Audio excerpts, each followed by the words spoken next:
शुक्र है कि बीवियां दारू नहीं पीती, वरना जो बिना पिए इतनी बकबक करती है, अगर पी ले तो कोहराम मचा देगी। तारों से चमकता चेहरा हो, फूलों से महकती वादी हो, और 1 दर्जन से ज्यादा साली हो, उस घर में हमारी शादी हो। क्या सोच है रे तेरी, मानना पड़ेगा।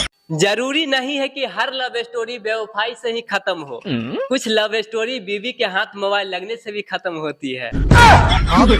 जानी बाबा, अपनी बीवी को इतना प्यार दीजिए कि पड़ोसन वाली भी देखकर ये सोचे, काश मैं इसकी बीवी होती। क्या सोच है रे तेरी, मानना पड़ेगा।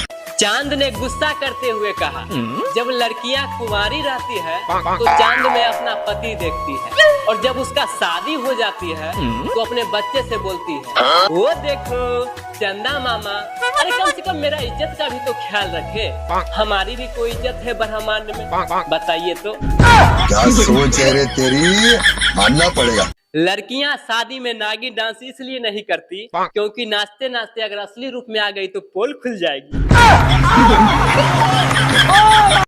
पढ़ाई करो, फेल होने से मत डरो, लड़की को लाइन मारो, सैंडल खाने से मत डरो, लड़की को प्रपोज करो, चप्पल खाने से मत डरो, क्योंकि गीता में साफ साफ शब्दों में लिखा हुआ है, कर्म करो, फल की चिंता मत करो। समझ रहे हो? वो बोली, धीरे धीरे से मेरी जिंदगी में आना, हम इतना धीरे गए कि उसका बच्चा स्कूल जाने लगा। लगता है हम कुछ ज्यादा स्लो तो नहीं हो गए। क्या सोच है रे तेरी, मानना पड़ेगा। डॉक्टर कहते हैं कि सुबह जल्दी उठने से उम्र बढ़ता है, मुर्गा सुबह जल्दी उठता है और शाम तक शहीद हो जाता है। इसीलिए दोस्तों गलत फहमी से बचे और जब मन करे तब उठे। फेसबुक ही एक ऐसी जगह है जहां आप दूसरे के बीवी को भी लाइक कर सकते हैं। जानी बाबा। अनुपम सर, जब भी शादी के लिए रिश्ता देखने के लिए जाइए तो हमेशा लड़की वाले एक ही बात बोलेंगे कि हमारी बेटी तो गाय है गाय, लेकिन एक बात कभी नहीं बोलेंगे कि उस गाय के माथे पे 2 सींग भी है जो हमेशा मारते रहती है।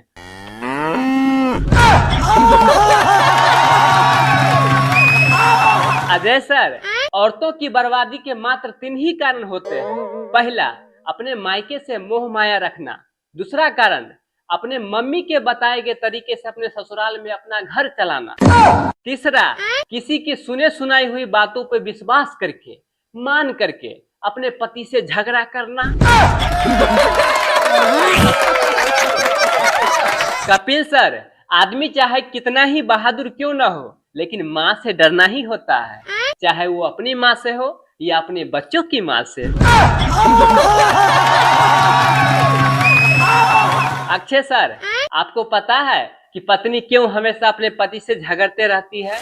क्योंकि झगड़ा करने के बाद उसको जो आत्मा और मन की शांति मिलती है वो किसी काशी मथुरा जाने के बाद भी नहीं मिलता। कपिल सर, दुनिया में किसी से भी कर्जा ले लेना चाहिए, लेकिन अपने पत्नी से नहीं। अच्छा, क्यों? एक बार मैं 4000 रुपया कर्जा लिया था, 4 बार दे चुका हूँ, अभी भी 2000 बाकी है। सुनील सर, हर पत्नी चाहती है कि अपने पति को अच्छा बॉडी हो, 6 पैक हो, लेकिन उसे ये बात कौन समझाए कि 6 पैक बनाने के लिए 6 पैक पीना भी पड़ता है। पीने देगी तब ना। आजकल के लड़कियां छोटी छोटी बातों पे हमेशा बोलते रहती है कि मेरा दिल तोड़ दिया।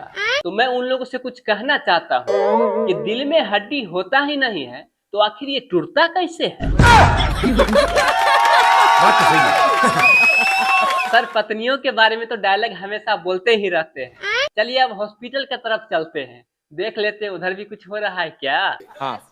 आजकल के हॉस्पिटल में इतना सुंदर सुंदर नर्स रहती है कि खुद को बीमार बताने में भी शर्म लगता है। कपिल सर, रही बात बैंक वालों का, ये भी कम नहीं है। इतना सुंदर सुंदर लड़कियों को स्टाफ के रूप में रखे हुए हैं कि गए थे खाता बंद करवाने के लिए, एक और खाता खुलवा के आ गए हैं। आइए फिर पत्नियों के ही बारे में। सर, अगर बीबी घर में नहीं हो तो घर खाने को दौड़ता है, अगर बीबी घर में हो तो बीबी खाने को दौड़ती है। अब ये बेचारा जाए तो जाए कहाँ, करे तो करे क्या। लड़की कैसा भी हो, शादी के बाद मोहब्बत हो या न हो, बच्चे जरूर पैदा हो जाता है। बहुत बहुत धन्यवाद आप लोगों का पूरा वीडियो देखने के लिए। इसी प्रकार से टोपी वाला हीरो को सपोर्ट करते रहे, बहुत अच्छा लगता है। Thank you, love you. Akshay sir, जब से मेरा शादी हुआ है तब से हर सुबह उठ के भगवान जी से यही प्रार्थना करता हूँ कि जैसी मेरी बीवी मिली है वैसा ही सबको मिले, अकेला मैं ही क्यों परेशान रहूं। क्या सोच है रे तेरी, मानना पड़ेगा। हाय सर, नमस्ते। मैं एक्टर दिलराज बाबू, जिसे आप लोग प्यार से टोपी वाला हीरो कहते हैं। तो आइए, बहुत अच्छा रिस्पांस दे रहे हैं आप लोग, और आज फिर से अच्छा डायलॉग फिर से सुनाता हूँ, सुनिएगा, पक्का मजा आएगा हर दिन की तरह। वाह जी, बोलिए प्लीज। अजय सर, आजकल बहुत सारी लड़कियां ये बोलती रहती है कि मुझे सच्चा प्यार नहीं मिलता, तो मैं उन लोगों से कहना चाहता हूँ कि कहाँ से सच्चा प्यार मिलेगा। अच्छे अच्छे लड़कों को तो दिल तोड़ के बैठी हुई है, और ऊपर से हरिद्वार भी कभी नहीं गई हुई है। क्या बात है सर, क्या बात है सर। कपिल सर, शादी तो मैं ऐसी ही लड़की से करूंगा जो गांधी जी के राहों पे चलती हो। अच्छा। ताकि मैं अगर एक गाल पे किस करूं तो दूसरी गाल वो खुद बढ़ा दे। सर, मैं ससुराल गया, एक साधु बाबा प्रवचन दे रहे थे कि जिनको जिनको स्वर्ग जाना है अपना हाथ उठाइए। तो मेरी सासू माँ भी उठा दी, मेरी धर्म पत्नी भी उठा दी, लेकिन मैं नहीं उठाया। तो साधु बाबा पूछे, दामाद जी आप हाथ क्यों नहीं उठाए, क्या आप स्वर्ग नहीं जाना चाहते हैं? तो मैंने साधु बाबा से कहा, बाबा अगर मेरी सासू और पत्नी चला जाए ना ऊपर, तो मेरे लिए तो नीचे ही स्वर्ग बन जाएगा।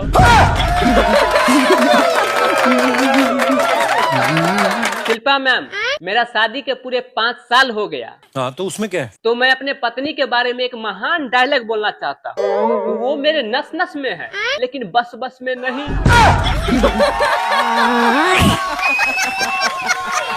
कपिल सर, मेरा एक दिन बहुत जोर से सर दर्द कर रहा था। अच्छा, क्यों?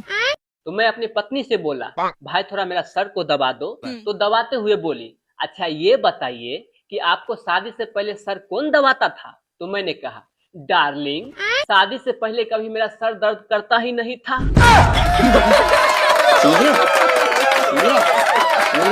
रितेश सर, गाड़ी और नारी खर्चा करने पर डिपेंड है, जितना आप खर्च कीजिएगा उतना ही सुंदर दिखेगी।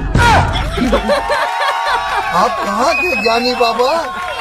बहुत सारी लड़कियां प्यार तो कर लेती है, लेकिन कभी प्रपोज नहीं कर पाती। उसके पीछे कारण जानते हैं? रामायण काल में शूर्पणखा ने एक बार लक्ष्मण भगवान को प्रपोज करने की कोशिश किए थे, और लक्ष्मण भगवान बाण से उसका नाक काट दिए थे। वही डर आज भी लड़कियों में जिंदा है। दोस्तों, शादी जब भी मैं करूंगा तो अपने से लंबी हाइट वाली से करूंगा, ताकि वो जब भी मुझसे बात करे तो नजर झुका के करे। क्या सोच है रे तेरी, मानना पड़ेगा। दोस्तों, शादी में बाराती कितना भी अनजान गांव या शहर में जाए, आधे घंटे में दारू का ठेका खोज ही लेता है। बहुत बहुत धन्यवाद सर पूरा वीडियो देखने के लिए। और आज मैं शादीशुदा लोगों के बारे में बहुत सारा डायलॉग बोल दिया। आशा है कि आप लोगों को बहुत ही अच्छा लगा होगा, और आगे भी इसी प्रकार सुनाते रहेंगे। तब तक बाय।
है।